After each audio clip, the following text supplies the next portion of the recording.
Welcome to ఉమక్క చేతి వంట. ఈరోజు మన ఛానల్లో చూపించబోయే రెసిపీ వచ్చేసి కోడిగుడ్లు నేతి బీరకాయ. బీరకాయ అంటే కొంతమంది పిల్లలు తినరు కదండి, కానీ ఇప్పుడు ఈ రెసిపీ మీరు చూస్తే ఖచ్చితంగా మీ పిల్లలు కూడా తినేస్తారండి. అంత రుచికరమైన అది చూపించబోతున్నాను. ఆయిల్ వేసుకోవాలండి, జీలకర్ర, ఆనియన్స్. నేను కొన్ని ఆనియన్స్ ఎక్కువ వేసుకున్నానండి.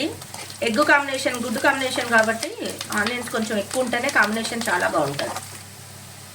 ఆనియన్స్ అయినాయండి. పసుపు, అల్లం వెల్లుల్లి పేస్ట్ బాగా కలుపుకోవాలి.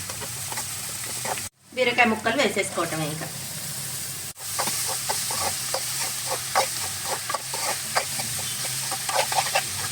అయిపోయింది. ఇప్పుడు దీంట్లో మనము గుడ్లు కొట్టి పోద్దాం. అయితే గుడ్లు కొట్టేటప్పుడు మనం అంతా సైడ్ కనుక్కొని ఈ మధ్యలో ఏదైతే ఆయిల్ ఉందో దాంట్లో పోయాలండి. మధ్యలో ఎందుకు వేయటం అంటే ఆయిల్లో మనకి ఏ ఎగ్ అట్లానే ఉండిపోతుంది అన్నట్టు, ఆ మధ్యలో వేయడం వల్ల అన్నట్టు.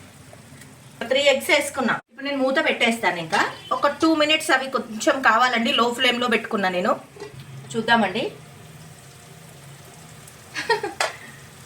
చూడండి ఎట్లయిందో ఇది.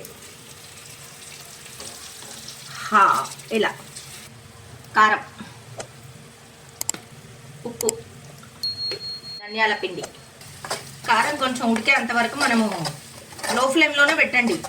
ఇంతనే చూడండి. చిట్టికేడు మసాలా, ఘాటు మసాలా ఉంటుందండి. ఆయిల్ అంతా పైకి రిలీజ్ అయింది కదా. ఇప్పుడు మనం కొత్తిమీర చల్లుకొని స్టవ్ ఆఫ్ చేసుకుందాం. కామెంట్ బాక్స్లో కామెంట్ పెట్టడం మాత్రం మర్చిపోకండి. సబ్స్క్రైబ్ చేయండి, షేర్ చేయండి, లైక్ చేయండి, కామెంట్ చేయండి.